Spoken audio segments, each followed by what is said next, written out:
What is goody good, my people, my people, my people? This your man's AK Infinity. Follow me on Twitter /X at AK Infinity _VVS. This is the Rockets Propaganda channel / Rockets Round Robin channel. And we getting ready to kick it tonight, man. Wanted to do a quick little live before we get into the pregame stuff. We're playing the Kings tonight. Hopefully we whoop some ass. But before we talk about the Rockets versus the Kings, let's talk about Jabari Smith Jr. and him going to the bench.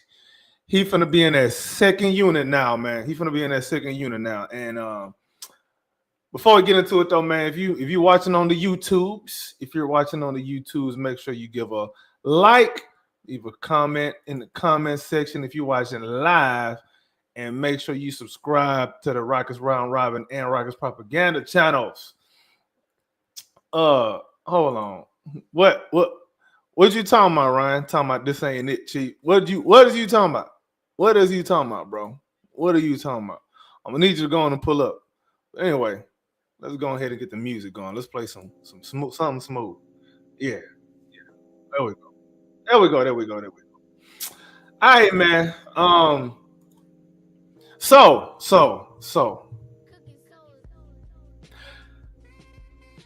I was screaming from the mountaintops especially during that 6-game losing streak, but during Jabari's absence, that when he come back, that he is going to start and argue with your mama, argue with your keyboard, argue with your landscaper, argue with your plumber, your pastor, whoever is around you at the moment. Argue with them. That's who you can argue with. Don't argue with me. Turns out I was wrong. I was wrong as hell. I thought that he was going to start. What up, Ryan? We about to get into how I'm feeling. I don't know how y'all feeling. We're gonna get into how I'm feeling in a second. But yeah, I was thinking, you know what I'm saying, it would be a good idea. Hold on. Hold on. Oh, my man, CG Clips Gorman. What is happening, brother? Man, I had to come get on that live stuff. I had to hear what you had to say about the Jabari stuff. I had to come. Oh yeah.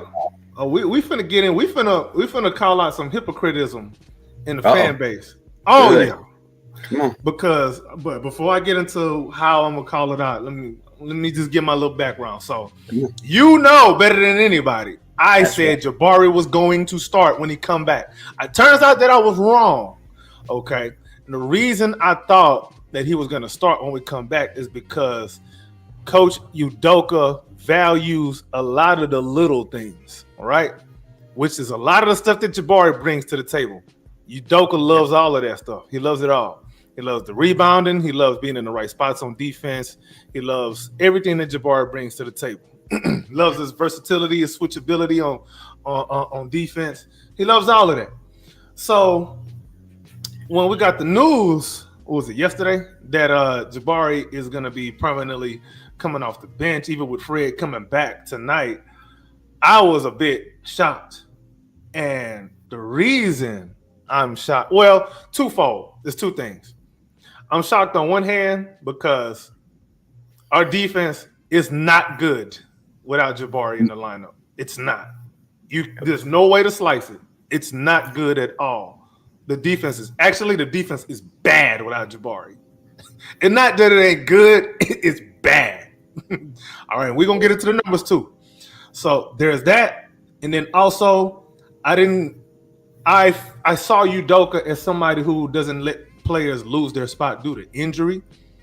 So that was two things that I thought was working against the starting lineup that we're going to see moving forward. Those are the two things. So those are the couple of things that I thought would be the reasons why Jabari would start upon full health for the roster. Now, let's get into a little bit of the hypocrisy in the fan base. There's one thing that many in the fan base likes to do. They like to talk about. They like to talk about numbers.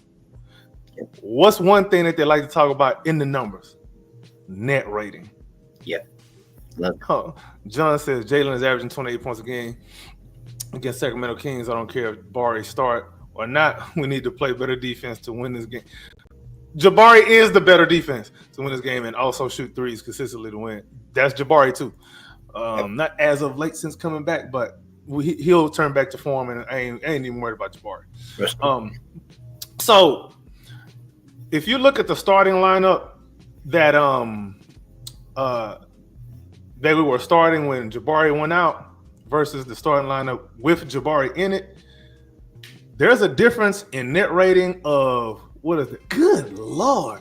So the start with Jabari in the starting lineup, our net rating is 6.6. Guess what our net rating is with the old one with Dylan? Okay, yeah. So matter of fact, let me call out the name so nobody's confused.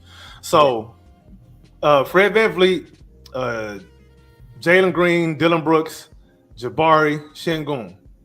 Their lineup has a net rating of 6.6. All right, now Fred VanVleet, Dylan Brooks, Jalen Green, Alperen Şengün, Amen Thompson. Guess what the net rating is? I think it's just over 1, isn't it? Not even close. Really? Not even close. I'll give you one more guess before I shock you.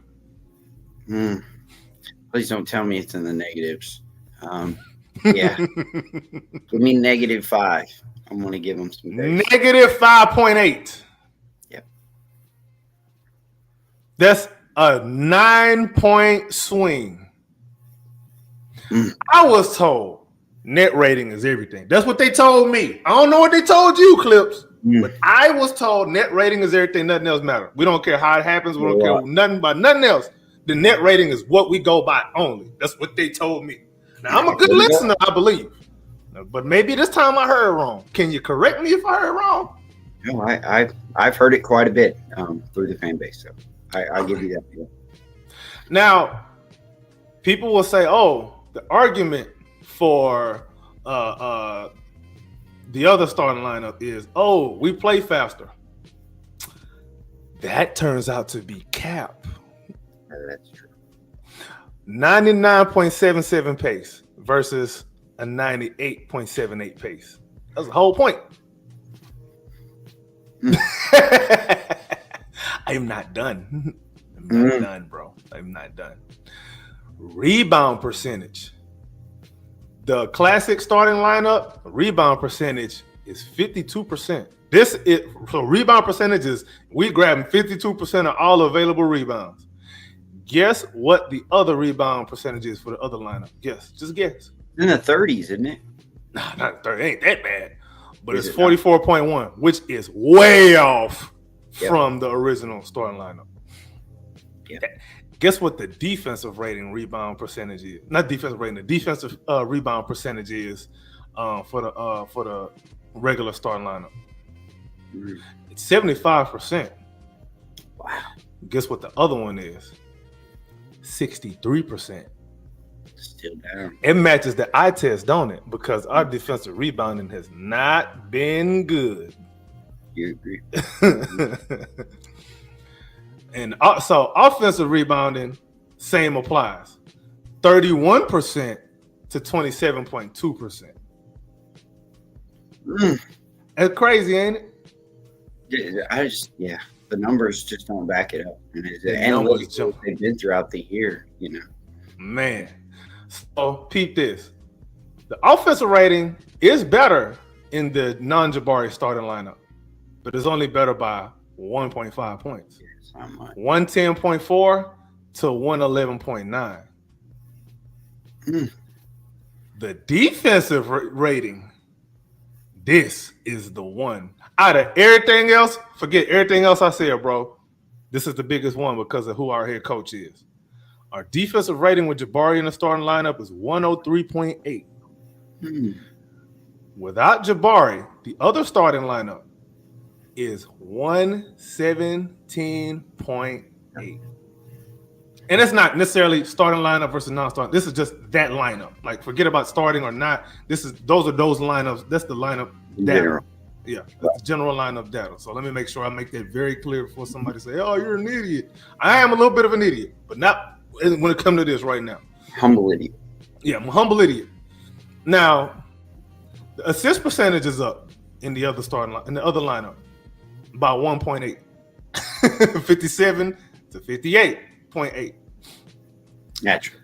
Right. So, but the assist percentage, not assist percentage, the assist to turnover ratio with Jabari, 188. I mean 1.88. Without Jabari, 1.89. Negligible. Yeah. Not much. Yeah. Not much there. Turnovers, they're up, not by a lot, also negligible. 12.2 to 12.6 turnover percentage. Okay, no. All right. Now, if you want to sell me on something, this is what you can sell me on. Effective field goal percentage is different. So 49.6 to 52. That's different. It's odd. But is it different enough? No, I mean. Okay. True shooting. 53.6 to 55.8. That's a difference. But is it different enough? I mean, it's at the line, and you pretty much give that, right? So you insert Amen, take out Dylan, and you drop, 20% in the free throw line? Right. So when you look at all the numbers, the things we are better at with Jabari, the things we are better at without Jabari are not that much better compared to the things that we're better at with Jabari are drastic. Yeah. Not even to mention those. Let's not even get on the record. We don't even need to touch that. Yeah. So I've already known that from day one. All right. Well, let me lay you out a little thought here, and it's I'm listening. A little bit of the pro on this. Open-minded. Okay. Now, Jabari being out of the starting lineup, it kind of reminds me of last year.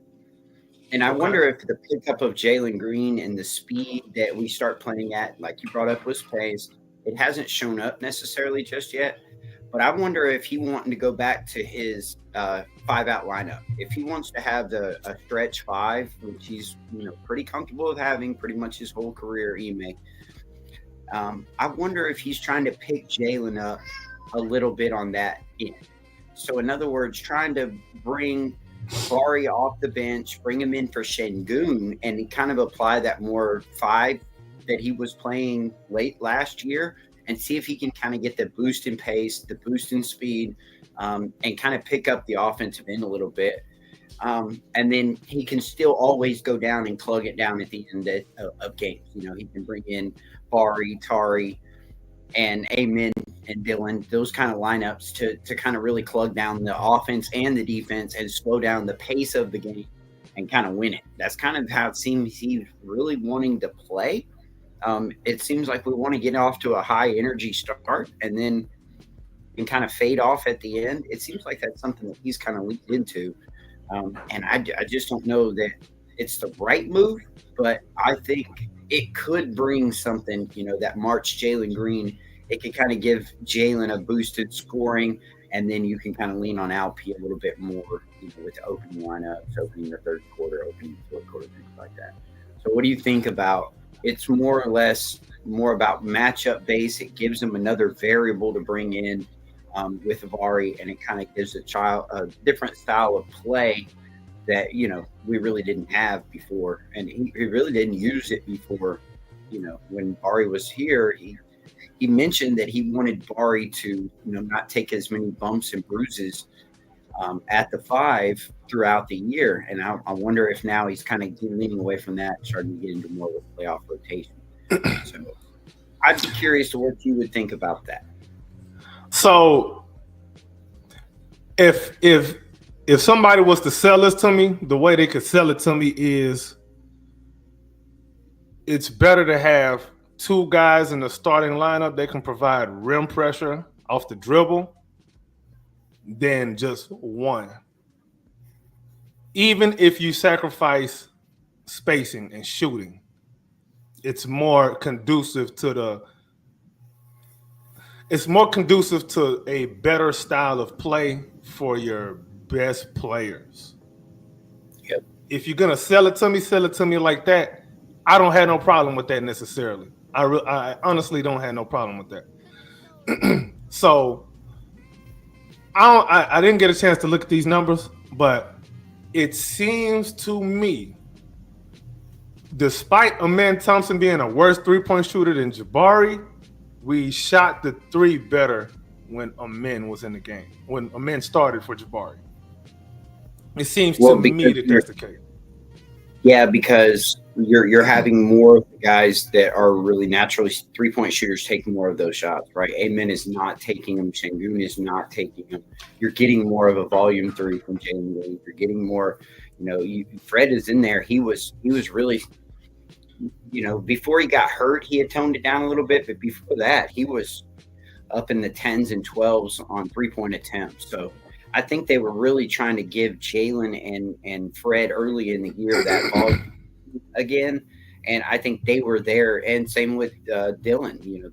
They kind of provide that volume three shooting when Jabari's out. That's the one that when he's on the bench or if he's out with the injury. I think that they really leaned into more volume shooting from those three guys and made them take a few upticks and kind of take on that load rather than trying to place it around on the starting lineup. I mean, the spacing is a whole lot different with the men than it is with ball. Yeah, it's just in the half court. Yeah, right. And so I think it's a lot. One thing that I'm interested in, kind of getting answers on that's kind of confusing to me is who started our last game when Bari was on the bench. Sorry. Okay, who's the point guard? I guess we could say either Amen or Jalen, one of the two. Correct, right. So one of those two were the point guard. So he is comfortable with putting one of those two in the starting lineup when he has another available, right? So with Fred coming back, Fred's what, 31? Didn't he just turn 31? 32? I think he just turned 30, 31. He not 20. We know that. Yeah. He's not in his 20s no more. That's gone. How come there's no speed up to play or energy, injury man? Were you expecting Fred to come back and play his usual 40 right off rip? I mean, we know Ime Udoka. He had Jabari playing 38 minutes his first game back. And he admitted that he had a hand injury, so the conditioning shouldn't be an issue. Fred's not the case, right? Fred's 31. And he's a point guard, and he's a little point guard, and he's small. Smaller, correct. So and he gets hurt. He gets nicked up. Yeah, and to put him back out there with what he, even admitted it was a little bit of a tougher injury. It was a little bit worse than, he let on, at least in the public. So I just was very curious that why couldn't we look at some kind of the old starting line? Why couldn't you have Amen start and bring Fred off the bench until he got his pace up? I got an answer for you on that. And that was something that I was real curious with. We haven't talked, nobody said anything about conditioning with Fred. They just assumed that he's coming back, he's taking his starting job. And I think that just assumes that Ime is more of a veteran-laden kind of coach, right? That's where you're getting your... That's part of it. It's at the starting lineup. That's part of it. Yeah. And I don't the other part is that there's another part. Well, it's easier to sell Jabari coming off the bench than it is Fred VanVleet. That's another thing. I do agree. I just was curious how that, it's not even been brought up. It's not been mentioned. I just wondered if it was, maybe a thought where he could he's going to have to lean into that. At least he could bring it up and say it like, hey, look, Bari's going to have to make up for some of the Fred minutes that he's going to have. Man, listen, Steph Curry done came off the bench when he was coming back from injuries before.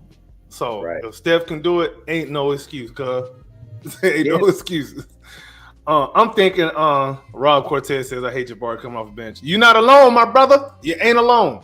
We all hate that ish. But another thing, too, with the Fred not coming off the bench at all is, and the same thing applies with Dylan Brooks, is these are two guys you want to make sure you keep their stock up in case you got to move them. And then for the Jabari portion, Jabari coming off the bench, you can factor that in when it's time to negotiate his contract. So a lot of this is a little bit of negotiation. So with the Jabari part is salary contract negotiation, extension negotiation.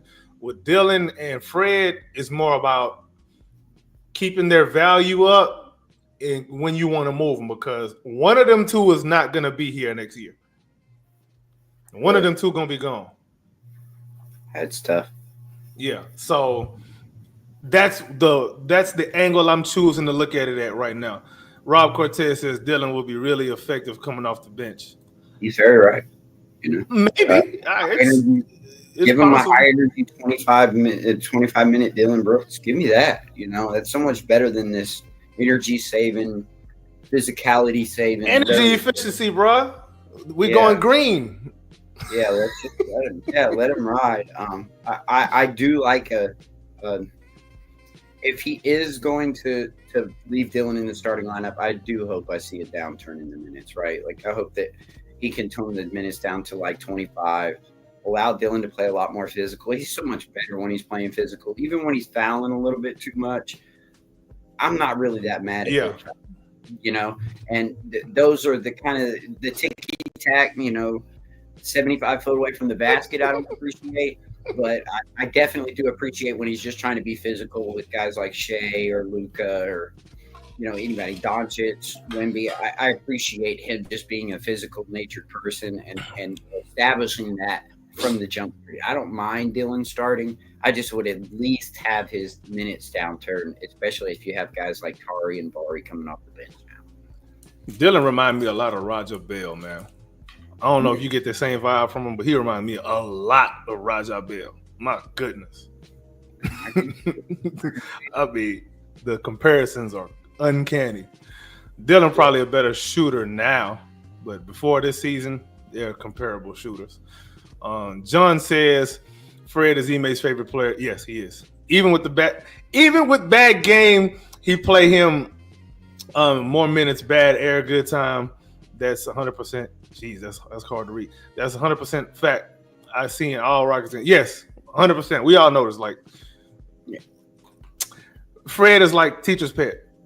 I see why, right? Like, I understand it. I'm not mad at that, but you can be that off the bench. Yeah, you certainly can. Yep. Rob Cortez says he'd have energy for the fourth. It can get all the fouls he wants. Yeah, speaking of Dillon, yeah, for sure, most definitely for sure. But I don't know, man. I'm thinking another angle to it too is I think Coach Udoka probably wants to lean more into more playmaking in the starting lineup, and then when you get into the full court, now Jalen and the men both have a running mate. They both have a running mate now. When you get a stop, a lot of times we get a stop, and it's just half court offense after that, which doesn't really do anything for a guy like Jalen. Now, Jalen was playing well before Jabari went down anyway, so I don't want to say that's the only reason, but I can kind of see that angle. Now, I'm not totally saying that Jabari coming off the bench cannot work and won't work. I'm not saying that at all. I'm just saying I don't like it. I wouldn't have done it. Somebody else would have had to go to the bench if it's me. But I understand the games that are being played. There's so many different games that are being played that have to be played right now in this moment. I wouldn't even be surprised if Amen is the reason why Fred gets moved. I wouldn't be surprised if that's it. You can talk me into keeping either one of Fred or Dillon, but one of them got to go. Honestly. I don't know who, but I know the Jalen and the men dynamic is looking better and better game by game. Even when we were losing, it's looking better and get better game by game. It's making you wonder what it would look like had they got more time on the floor together. Not from jump, but a lot sooner. Like if Fred or Dillon were to come off the bench sooner. So I don't know. I'm not too I ain't like really pissed off about it or nothing. I just wouldn't have done it myself. But that's me. Udoka forgot more basketball than I can ever remember, than I'll ever know. So we'll see how it play out. I mean, this is March now. By how quickly they came out and said it, right? Like how quickly they came out and said that Jabari was benched. He still had time, in my opinion. Like I said, the conditioning thing with Fred. He could have gone back and forth with, Tari and Bari in the starting lineup here and there, and trying to figure out who really, gives them that spark off the bench. I mean, one thing that I do kind of like about it with the Tari and Bari mix of it was they played very well together the rookie and sophomore years. Hell yeah. Men, they seem to complement each other very well. Same thing with Cam and Amen, really.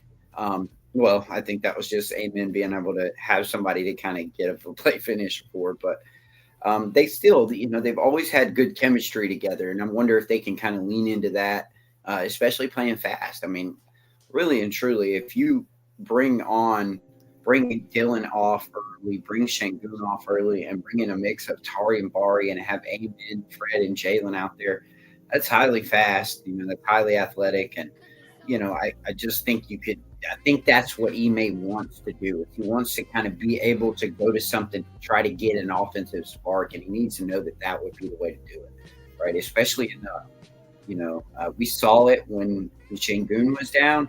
We saw different little things where he'd go, especially when he didn't have Adams.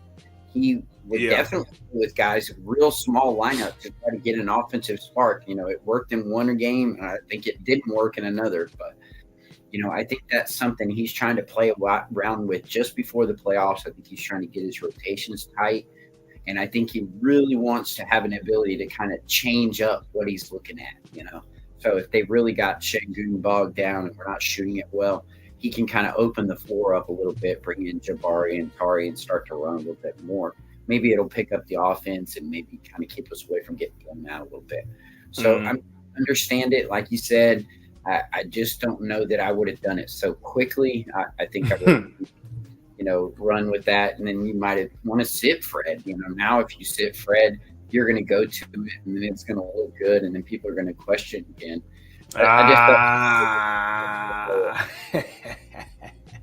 That's a good point too. It's just kind of sped on the the announcement, in my opinion. I know people were clamoring for it and kept asking him about it, but I think he had a little more time to make that decision. I still think Jabari gonna get his 30 minutes anyway. Oh, I agree. Yeah. Matter of fact, he probably is gonna have a lot more energy in the fourth quarter for like closing lineups. Let me ask you this: what's the closing lineups now? Man, I wish you didn't ask me that because really and truly, the closing lineup that consists of Jabari at the 5 will probably be Ime's go-to. We've seen it, when he goes into like defensive subs and stuff like that. Now that he has Bari, Tari, Amen, Dylan, and you could run Jalen out there with him too. Like, I think that's a formidable closing lineup. Honestly, I agree. But there's options. That's the great thing about this team is there's options. There's many different things you can go to. Yeah, I mean, we've seen Terry at the 2 to close games for us. Yeah, we have. We sure have. It's I don't know how much more we're gonna see of that, but but then again, that was happening because Jalen was in struggle mode at that point. He was in am I still playing for Coach Silas? That's the mode he was in. Yeah.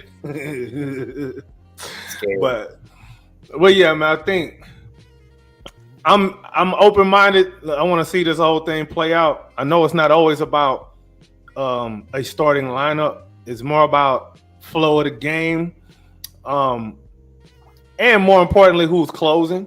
Like starting, whatever. I do understand that some players are better coming off the bench. Some players are better starting. Matter of fact, let's talk about that for a second. How does Jabari get his looks now? Is he somebody you want to go to? Is he like your go-to guy coming off the bench now? Is he the guy who's going to lead the bench units in shot attempts now? Are we going to try to not necessarily play through him, but when he comes up the bench, are we going to try to start trying to feed him early?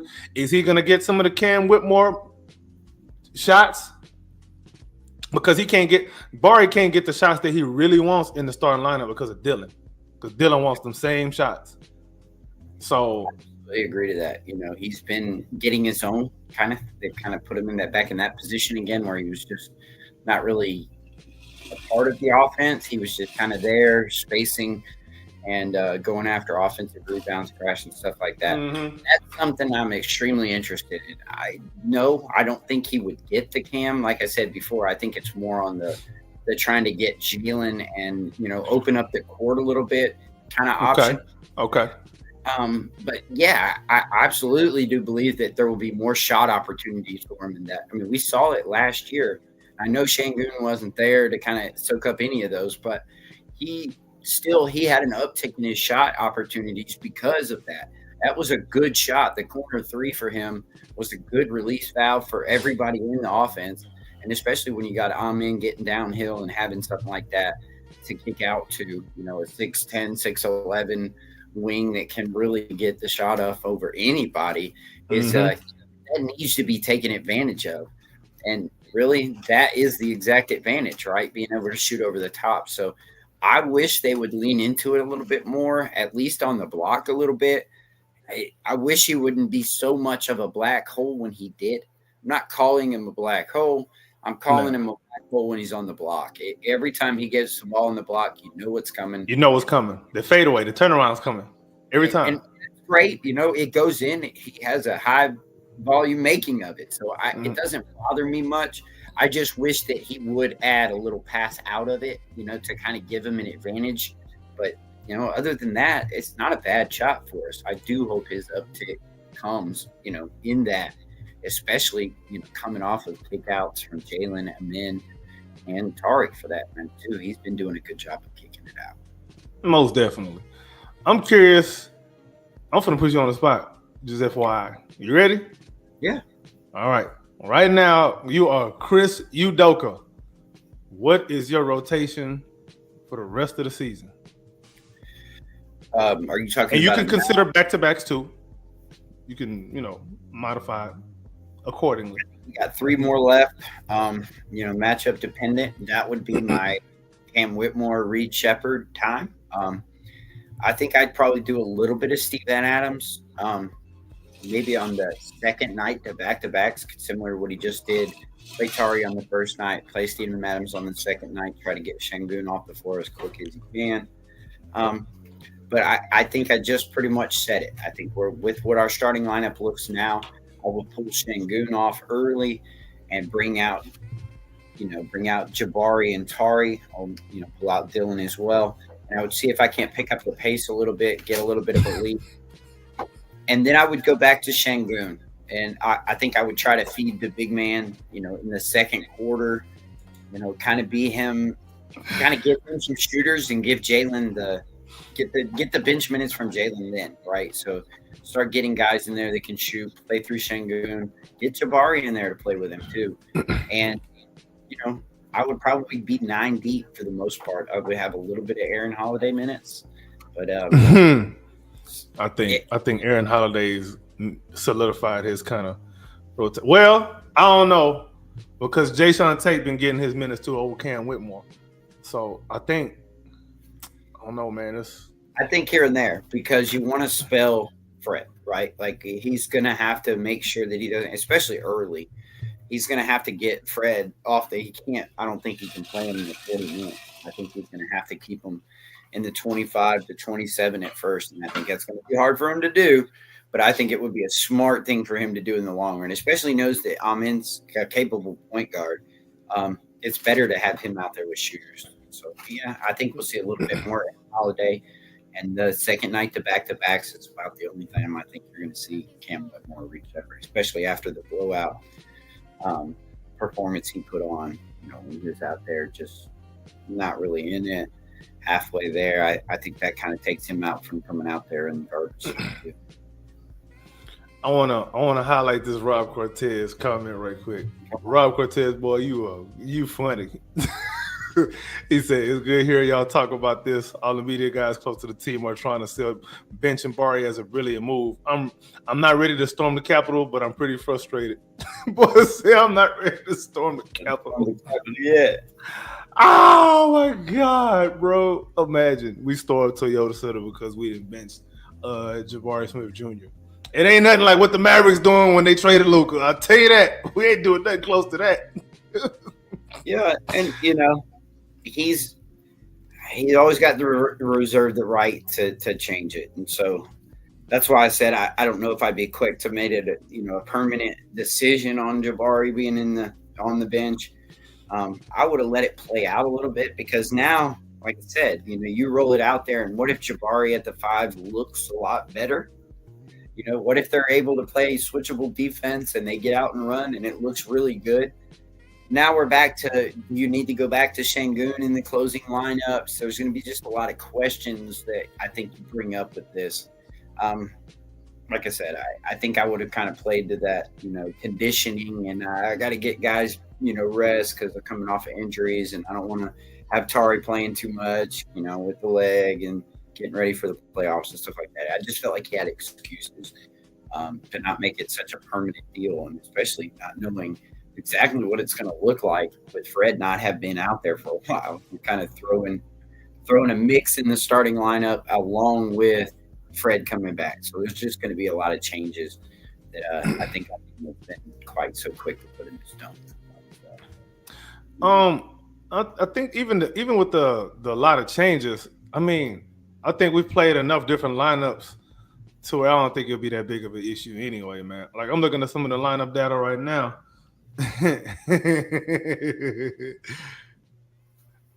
The fastest lineup of our top of like our most played lineups is only in 46 minutes.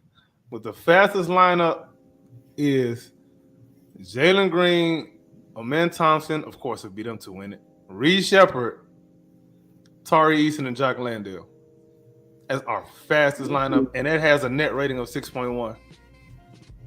But the effective field goal percentage is trippity trash, 46.7. And true shooting is 51.5. So just because they's playing fast don't mean nothing. But we just talking about speed. I mean, what is speed if it's not effective? I mean, net rating wise is effective. It was effective. Even defensively, like defensive rating for that lineup is 100.9. Like some of this stuff is like really like when you look at the numbers and you try to match it with the eye test, it's like, man, what have I been watching? Some of this stuff is really crazy. Like, matter of fact, I'll give you a good one. So this lineup in 57 minutes, net rating of 30.5. Fred VanVleet, Dylan Brooks, Alperen Şengün, Jabari Smith, Amen Thompson. That lineup has our second best net rating. If I tell you the one that has the highest net rating, you're gonna laugh. Well, you ain't gonna laugh, but you wouldn't really. How many possessions? It doesn't really make sense. How many possessions? It doesn't say how many possessions, but it's in 40 minutes. So that's almost a whole game sample size. Almost. So in 40 minutes. All right, I'm gonna read the lineup out and then I'm gonna tell you the net rating. The net rating is bonkers. So, yeah. Fred VanVleet, Dylan Brooks, Alperen Şengün, Tari Eason, Amen Thompson. Guess the net rating. Like 127 or something like that. No, not the offensive rating. The offensive rating is 125. Oh, the net rating. The net rating. The net rating. Yeah. 16 plus 16. 52.9. Quarters, right? That's in right. That's in 40 minutes, so that's almost a whole game's worth of data. Yeah, some of this. That's why I always tell people, man, the game is not played on the box score. It's not played on a spreadsheet. It's not played on a calculator. It's played on the floor. Some of the stuff that we see on paper, that doesn't justify starting or benching. Some of it just has more to do with the in-between. Because if you start certain guys, your substitution pattern might change. Or not may, it will change. Yeah. And there's a lot that goes into it, man. And certain guys complement other guys differently. And then, the defensive coverages might have to be different. Like the defensive coverages are going to be different with Amen Thompson starting in place of Jabari. Because now it's a little easier to hunt Alperen Şengün. Let me just say it like it is. It's easier to hunt him when Jabari's not there to protect him. Let's just call it what it is.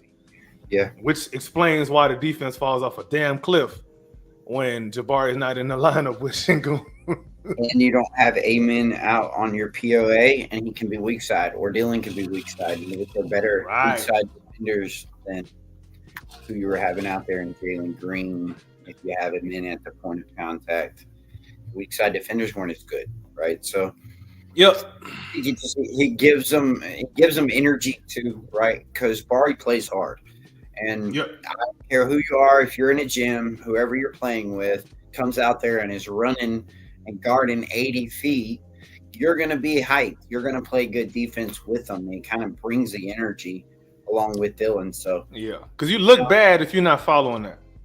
Yeah, exactly. Yeah, you really look bad. Like anybody that's played with somebody who's out there playing hard on the same team as you, whether it's street ball or whatever, like you see this one dude busting his ass. He might not even be great at playing defense, but he's busting his ass at it. Like he's picking up full court. He's in he's crashing every time somebody gets to the paint.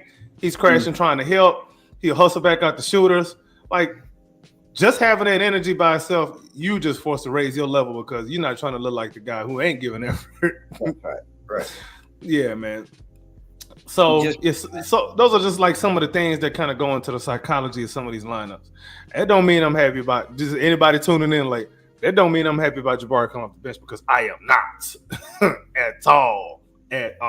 Somebody else would have been sitting their ass down. Not Bari, but we're going to see. Next season is going to be very interesting. Matter of fact, I ain't even going to go all the way to next season. I'm going to call it right now.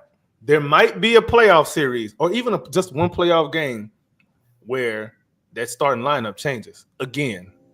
And somebody goes to the bench that everybody else is going to be mad about going to the bench. He's done it before.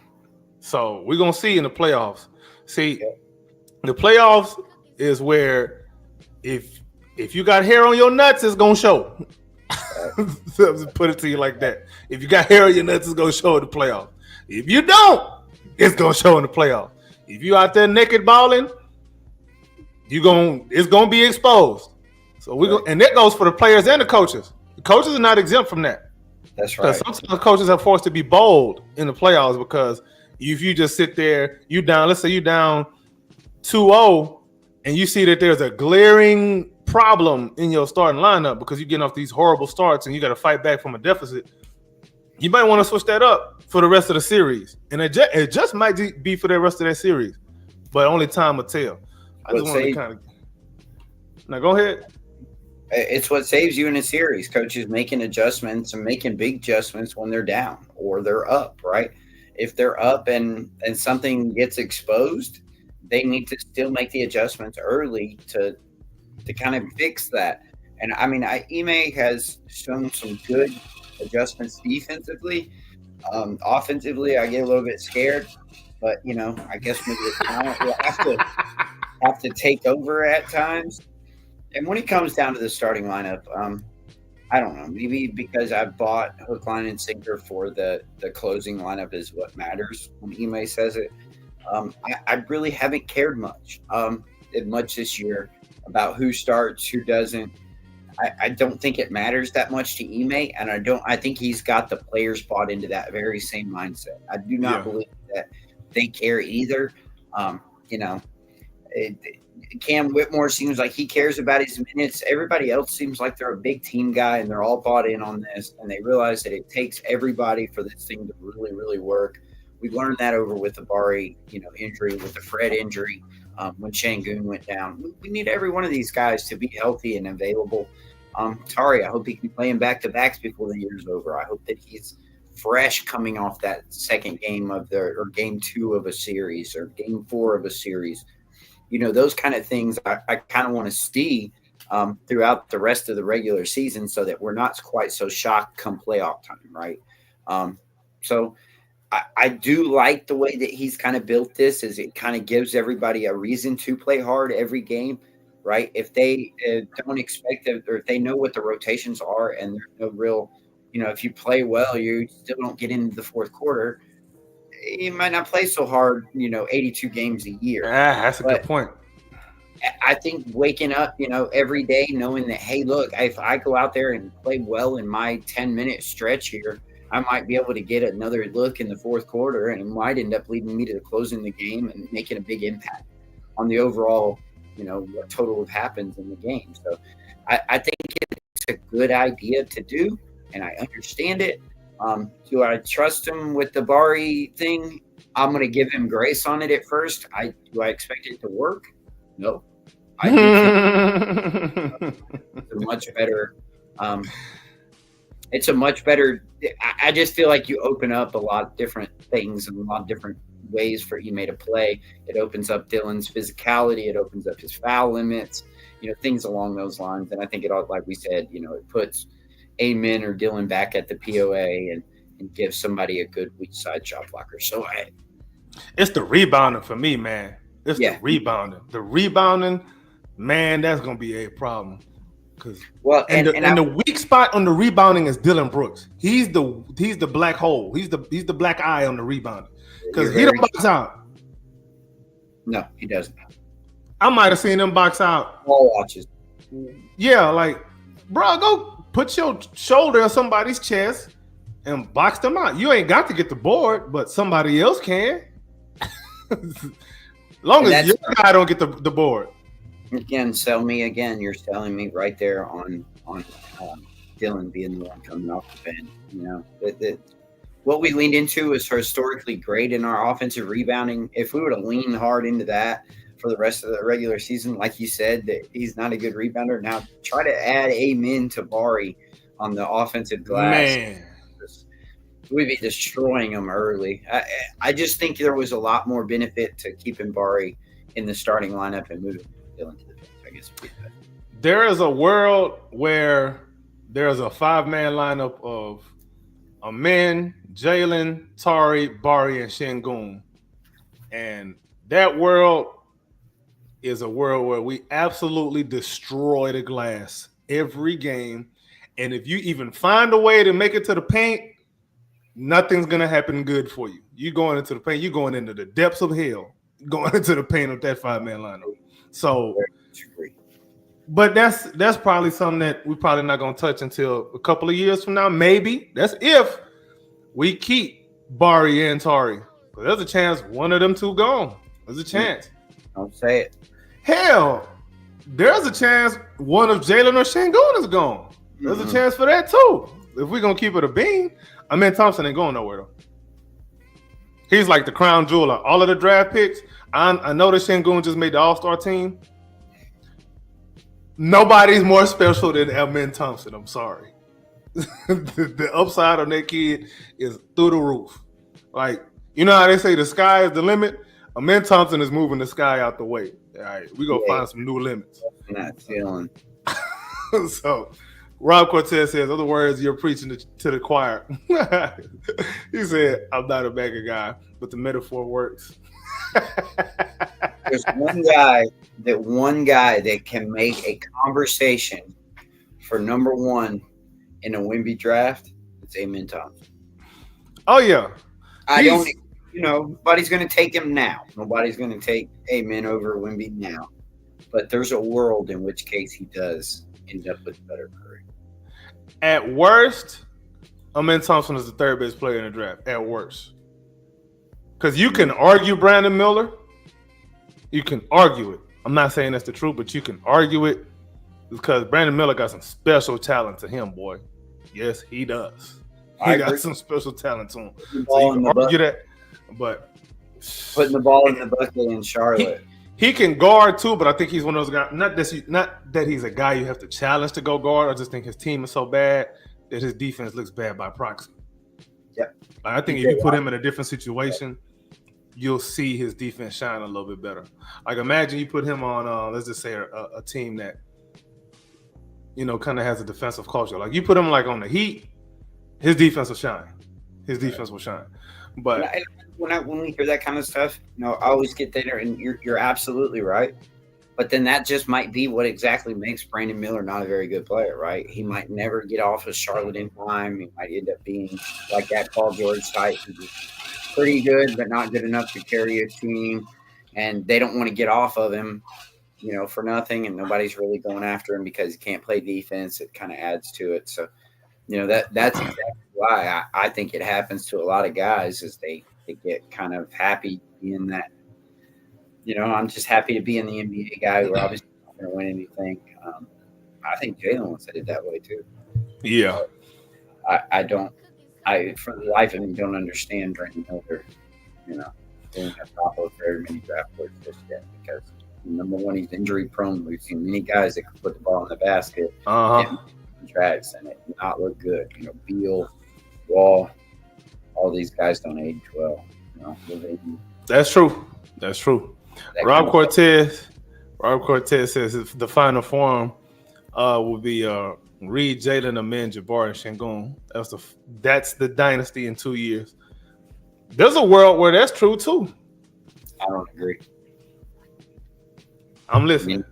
Before we get to this Kings versus Rockets pregame stuff, think out Reed and put in Tari, and Amen goes to the point guard, and Tari goes to the 3. That's my dynasty in 2 years. What if Reed start to look like the guy we thought? What's the guy we thought defense look like? Competent. He's not locked down, but competent. Like what? Not somebody that you just hunting every game. He's not the guy in the scouting report where you're like, we must find him every game. That's impossible because he is going to be the guy. You mean to tell me that lineup right there, and you're not going to hunt Reed? I don't care who you are. That's the only one you're going to do. It's impossible. That's the only thing you'll be able to do. Dog, Chris, bro, I'm trying to be fair, bro. I'm trying to be nice, man. But here you come with the bombs, bro. I mean, I'm just being honest with it, man. The best offense you can run is against guys like Mike Conley, Reed Shepherd, and he opens up the offense for the other team. He really does. If you're able to get blown by, the big has to help, and you just got in scramble mode right away. And Steph does get hunted, but I can't argue by being one of the best shooters of all time, right? That's true. And a lot of the guys that are getting that you want to discuss getting hunted are not having a lot of success in the playoffs. When it boils down to it, John Morant gets hunted, right? Donovan Mitchell used to get hunted in Utah. It's because you're the smallest guy on the court. It's a better shot to get you at a mismanage and shoot over it than it is to go up against some of these 3-and-D wings. It just is. It's a smart move to do. If I'm the coach of any team on a playoff-driven, in a playoff game, all right, guys, what we're going to do, we're going to isolate Reed, and y'all are going to shoot over the top of them all game long until they pull them out. And it just kind of is what it is, man. John says, would you trade Jalen, Barry, Cam, Reed, and Tari and 2 first-round picks? Absolutely not. That's too much to trade for anybody. I don't care if you're getting back prime Hakeem Olajuwon. That's a lot to trade. That is a lot to trade. My goodness. No. That's too much. That is too much. There's nobody in the NBA right now worth all that right now. Nobody. Not even Wemby. I wouldn't do this for Wemby neither. That's too much. Yeah. Because now what do you build around? What are you building with? Like you have no found. You get back. Let's say you get back. Let's play this game. You get back Wemby. All right. Who's left out of that? Fred, Reed, all the young guys. Fred, Reed, and Shingun. Is who you get. Okay. And when Wemby gets hurt, what is it gonna look like? No Reed either, man. No, Fred, no Reed. I'm sorry, no Reed. My goodness. Nah, bro. That's out the question. Rob Cortez says Steph is all-time terrible defense, but they loaded up defense. Oh, they sure as hell did. That's called team building. Yeah, that is team building. You cover up, you do everything to insulate your best player that's worth insulating on both ends. You make sure you surround them with everything that complements them on offense and on defense. You protect them on defense. You accentuate him on offense. That's what you do.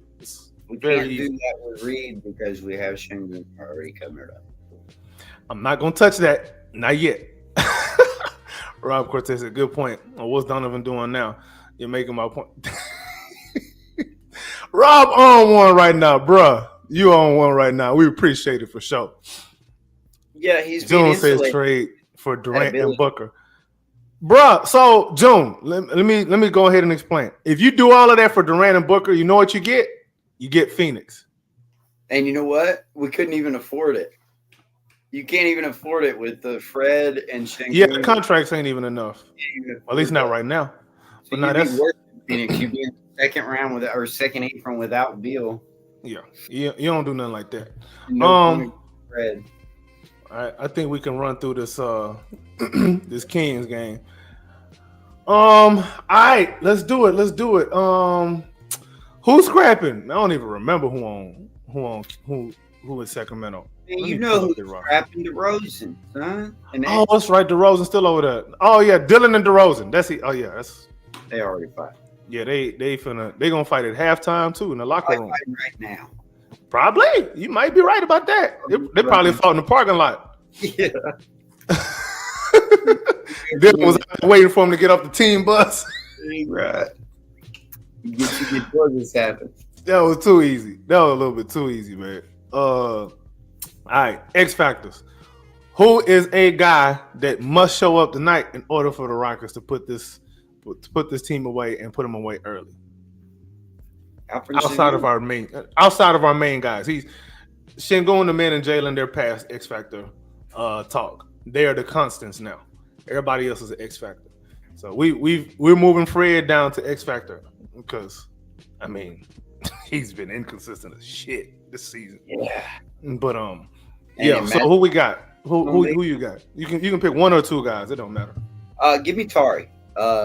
Give me Tari. I think his energy off the bench, along with Bari, would probably be good. I really think that, especially with a little bit of an older team that we got, hoping that the Jabari, Tari, how would they guard that, right? Like if they go Tari and Jabari, they do what I said and bring out that 5-man lineup early, might play Sabonis off the floor. So I'd be very interested to see how they work with. I'm going to go, Tari and Jabari off the bench. X Factors. Now, they don't have – their bench is so bad now that they had to go and sign Markelle Fultz. Mm-hmm. That's how – but they do have Jonas Valanciunas, so he could be a problem. They do have Jake LaRavia, who I really like, but I don't know how he fits with that team. Keon Ellis is solid. Good, but I don't know if he's gonna be the one to, really do some X Factor work for them this game. If you want to pick anybody off that's not on the bench, maybe somebody from the starting line, it's probably gonna be Malik Monk. If I had to pick somebody from them, it's gonna be Malik Monk. Malik Monk probably gonna tear us a new one. Javon Carter. Javon Carter, is he? So bad. Is he playing tonight? He hasn't been. They haven't been giving him enough run. Great when he came off, but he was hurt for most of the year, and he came on right when just before Fox left, and they were starting to give him a little bit of burn. And Christie kind of went away from him, started going a lot more Keon Ellis. I wouldn't be surprised if he gets burn in this game, though. Really good player. Okay, cool. Now matchups to watch. Who you got, man? I know who I got. I want to see the Amen DeRozan battle. That's always good to watch, whether Amen can stay down and whether DeRozan can really get anything from him. He's not quick enough to really go by Amen, so I think it really kind of bogs him down with him, and I'll be very interested to see if he can do it. That was always a very fun matchup for me to watch. I love watching Amen guard people, and especially like crafty people like DeRozan. So my matchup to watch definitely is going to be the Amen DeRozan on both sides of the court. See, that's where you're wrong, Clips. There's only one matchup that matters this game. Only one, and it ain't the one you think. It ain't Sabonis Şengün. It's Jalen and Levine. Ooh, That's the one, bro. comps. That's the one. Have we beat that comp yet? I think we passed. And for my money, I think we're past that. Jalen is a lot. He's shown more depth to his game than Levine has, and Levine still is not interested in playing any kind of defense. He still is. Yeah, he's still not interested in it. That's not something that he wakes up in the morning thinking about. Like he think about waking up, going to get a bucket, dunking on somebody, and going home. He ain't interested. Right. He ain't interested on the other end. But that's the matchup for me, man. It's Jalen and Zach LaVine. That's it. Full stop. There's nothing else I want to see. Those are the two I want to see because likely they're going to be guarding each other. Yeah. Likely they're going to be guarding each other. So we'll see how that look like. Now, keys to the game. What you got? Rebounding. We got to keep Sabonis off the boards. We got to win the rebounding battle. It's for some reason, it's just kind of one of those things for us. You know, we struggled against Utah because they did what? They just out-rebounded it. And that's the huge thing for us is it's rebounding and, you know, having Fred back. I'm not too concerned with the offense. It's not getting bogged down so much anymore. I just hope conditioning and rebounding would be my keys for the Rockets. Okay. Yeah, definitely rebounding is one. I say attention to detail on defense because that's another like motion team. Those are the teams that kind of give us issues. Now we swept them last season. This season, we are the ones getting swept by them. However, there's no more De'Aaron Fox. There's no more De'Aaron Fox. So we'll see. So that's one less facilitator that they're gonna have. So we'll see how their offense. Maybe they're still trying to get some chemistry with Levine too. So we'll see. We'll see. But I think attention to detail on defense, rebounding, and I'm gonna say 3-point shooting. Like we have to be able to shoot that 3 ball because they will and they'll make it. They got. I want to say. Well, I don't want to say this is true. Like they have better shooters than we do, but at least for one night, we need to outshoot them. If we can't just flat out outshoot them, we need to make sure we guard the 3-point line well. So those are my keys. You know, I'll be interested to see who guards Keegan Murray. I know it's always been a real interesting matchup for Jabari.